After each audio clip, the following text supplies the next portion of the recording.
Guess this is it, huh? Take a breath now, folks. Once we're up there, I suspect we ain't gonna have time to stop shooting.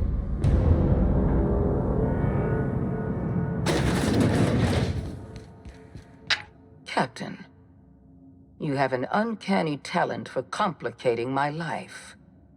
You've disrupted the balance of power. You've upset the natural order of things.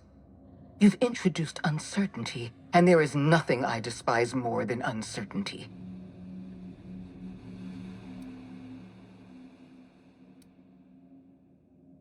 Typical. Running your mouth in the middle of a crisis. It's almost as if you delight in chaos. I should have dealt with you a long time ago. You were always too dangerous to leave unchecked. I suppose I shouldn't be surprised by your impertinence. Leaving you alive was my greatest mistake, but it is a mistake I intend to correct. I have Dr. Wells in my custody. Once I've secured his cooperation, I can move forward with the program. I can repair the damage you've done. I can set things right.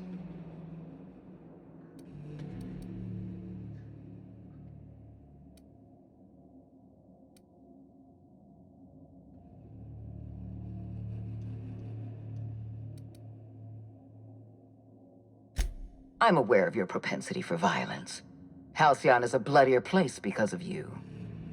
I take no pleasure in this, you know. I simply have no other option. Leaving you alive is too great a risk. Goodbye, Captain.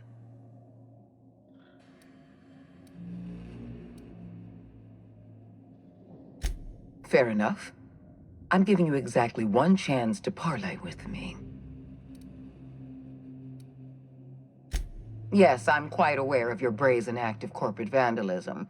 By the way, those test subjects you killed, they died in agony. My scientists assure me they can recover the data you've destroyed. You've succeeded in temporarily delaying our research. Nothing more.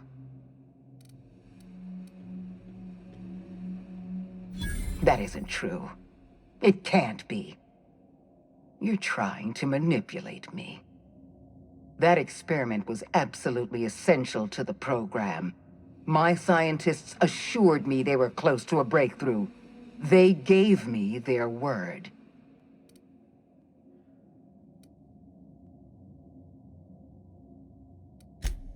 Don't you mock me. I won't stand here listening to you gloat. We're going to have to start all over again. All that research, all those experiments. You've set us back decades. You were always an unknown variable. I tried to recruit you, but you threw your lot in with that madman, Phineas Wells.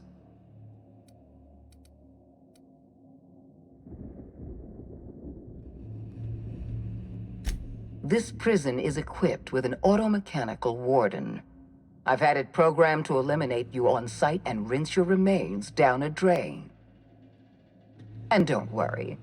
I will inform Dr. Wells that you died heroically, or something.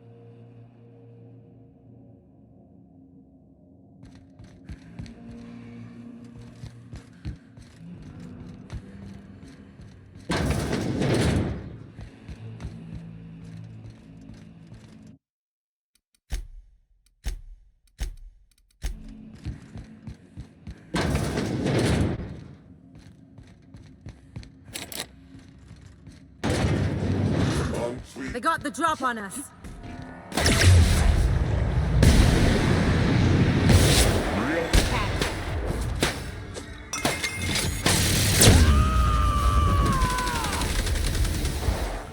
Watch a pro at work.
die.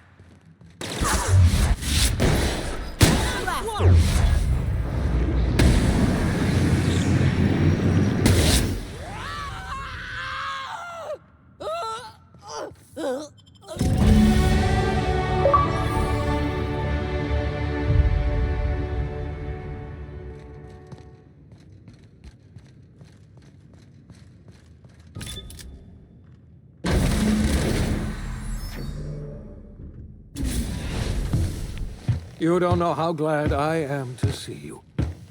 You did the right thing. Akande was a monster. Her death was much deserved, and long overdue. And you lunatic, you broke into the board's own fortress just to rescue one doddering old man. You are absolutely out of your mind, and I can't begin to thank you enough.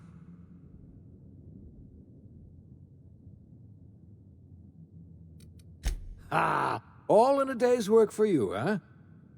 You've broken the board's stranglehold on this colony, and you saved my life. But there's still so much we have yet to accomplish. You and I are going to have to work harder than ever to save Halcyon. I'm afraid the situation is far worse than any of us ever anticipated. I would like nothing more than to celebrate this victory, but we have a serious problem on our hands. Earth has gone dark. We haven't received a single message in 3 years. There's been no communication, no signals, nothing. 2 years ago, the Earth's Directorate's frigate disappeared on their way back to Earth. We don't know what they discovered when they arrived, or if they arrived at all. They haven't exactly been hands-on around here anyway. So there's one less rubber stamp to worry about. Earth is humanity's home planet, Miss Fenhill. The psychological effects of losing our original home will be devastating. So we've got to make do on our own. Seems to me that'll make us stronger in the end anyhow. You're quite right. We've got no choice but to make do on our own. We're in serious trouble, my friend. Do you know what this means for Halcyon? We can't rely on Earth for support anymore. We've been cut loose. We're entirely on our own.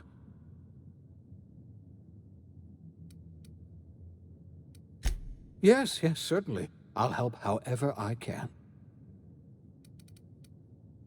I heard it from Akande herself. She tried to pressure me into joining her side, you see. Tried to make me realize that all hope is lost, and that we are alone. She was half right. We are alone, and we're going to have to fend for ourselves, because there's no telling what's happened to Earth. Yes, Akande mentioned as much. Earth hasn't sent us a single message in 3 years. No one knows why. Akande had kept the truth to herself, perhaps with good reason. Can you imagine what would have happened if word got out? We'd have utter pandemonium.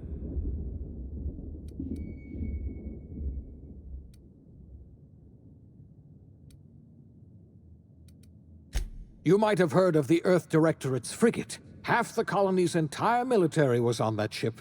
They were returning to Earth when they vanished without a trace. That was 2 years ago. We haven't heard a word from them since. Whatever happened to Earth likely happened to them. I don't know what happened, but something must have gone horribly wrong. I don't know why Earth's gone silent. I don't even know if Earth exists anymore. We have no connection back to Earth, and return is likely impossible. We're completely alone out here.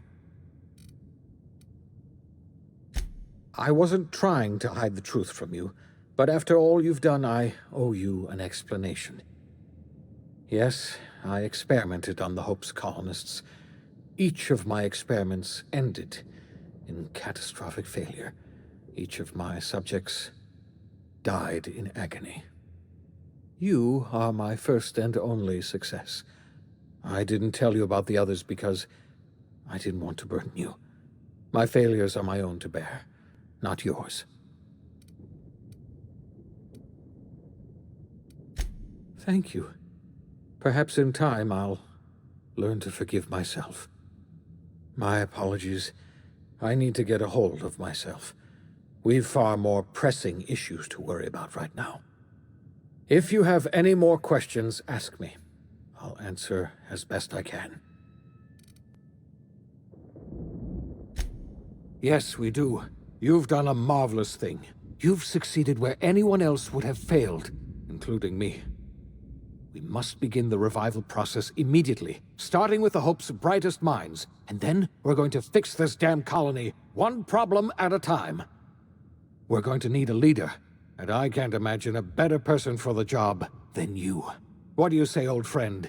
Will you help us? You won't hear a word of disagreement from me. You're the best thing to ever happen to Halcyon. If you want to take it upon yourself to lead this colony, you have my support. We're not a colony any longer, are we? Our last connection to Earth has been severed, and so we have been set free. Our future is uncertain, and no one knows what tomorrow holds. Exciting, isn't it?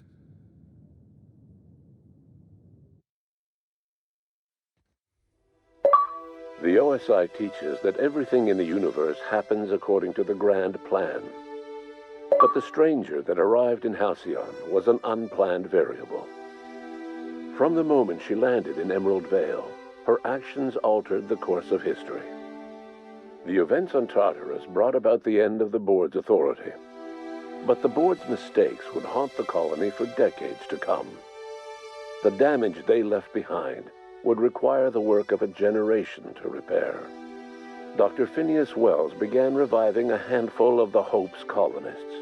Engineers, scientists, technicians, and intellectuals. They were among the brightest minds the Earth had ever sent out into the stars. The Hope scientists and engineers woke up in a colony descending headlong into total collapse. With no way to return to Earth, they had no choice but to band together and devote themselves to the cause of saving Halcyon. The people of Halcyon were nothing if not hardy.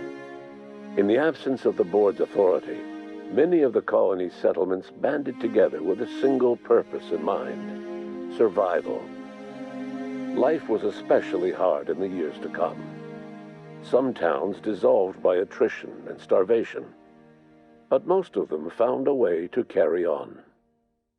In the years to come, Halcyon was forced to reckon with its newfound freedom.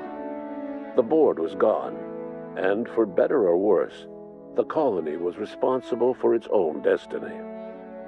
Between MSI's worker-centric policies and the iconoclast's manpower, Sanjar and Zora were able to rally many of the Terra 2 townships to their cause.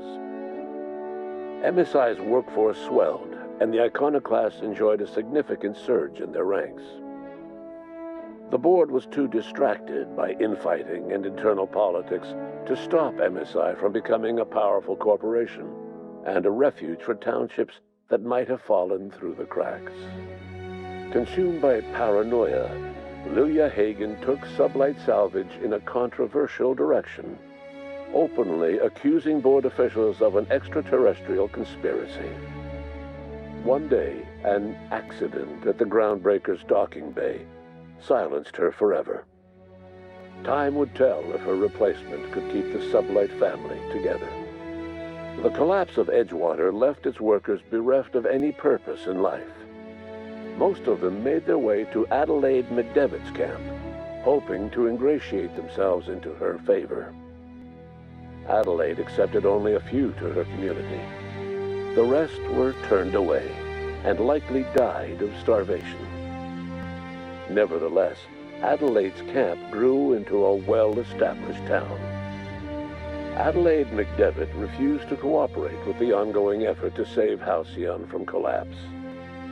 A sympathetic deserter stole a copy of her research and delivered it to the Hope's scientists. It is unclear how useful Adelaide's research was. An optimistic estimate suggests her work may have bought Halcyon another few years of survival. Adelaide would never know. She died that winter. Under the leadership of Junlei Tennyson, the Groundbreaker held firm against corporate influence. The ship's mechanical stability gave Junlei the time to educate a promising generation of engineers schooled in her family's traditions. The future of the Groundbreaker looks promising. The rediscovery of the Hope and the abandonment of the lifetime employment program forced Byzantium to come to terms with some uncomfortable realities about the state of Halcyon. While Byzantines were reluctant to surrender the luxuries they'd grown accustomed to, the board's diminished authority gave them little choice in the matter. Nearly everyone had to learn to make do with less. Some even had to get jobs. It was a dark time indeed. Your influence shifted Ellie's perspective. She finally admitted, albeit grudgingly, that she just might need other people. Sometimes. With a steady income from the life insurance payouts, she was finally able to afford a ship of her own. She hired a small crew and flew supply missions to communities on the fringe. Some of them were even regal. Life in Halcyon was sobering for Felix Millstone. The grand revolution he dreamed of never came. There was no great awakening for the colony, no celebrations in the streets. There was only the hard, desperate work of trying to repair a broken colony. Felix never had a head for numbers, but if there was labor to be done, he was there to help. Eventually, Felix realized that the work of a revolution was done with two hands. As much as he enjoyed his adventures aboard the Unreliable, the vicar, known as Max, eventually decided that it was time to move on, to live out the life he had sought so long to create. He knew there were many in the colony who carried burdens much worse than the ones he had struggled with, and he devoted himself to easing their suffering wherever he could. He only ever took up arms again to defend the defenseless. Unshackled from a lifetime of striving and fighting the universe and himself, Vicar Maximilian de Soto was finally at peace. Once the matter with the Hope colonists was resolved, Junlei bashfully asked Parvati if she'd like to join her permanently on the Groundbreaker, and Parvati enthusiastically, if somewhat awkwardly, agreed. The stories of her adventures spread across the colony, and Parvati soon found herself the center of attention. Having served as the engineer of a renowned spacecraft, tramp freighters and wildcat miners sought her out by name, and in no time, she was a fixture in the Groundbreaker's mechanical ecosystem. She and Junlei were never far apart. Nyoka returned to Monarch to take another crack at making a permanent life for herself. She formed the Charon Group, a mercenary outfit of ragtag survivalists and wilderness experts. Anyone in need of a guide, or just looking to throw back a beer and swap stories, could find her camping on the trail or clearing an infestation. The SAM unit that accompanied you spread awareness of the product line's superior sanitation and maintenance capabilities across what was left of the colony. This led to a boost in SAM unit sales. Did you know that SAM units are the longest-lasting, toughest-acting cleaning solution in Halcyon? Minister Clark was released from house arrest, and his contact with you gave him a sense of renewed purpose and vigor.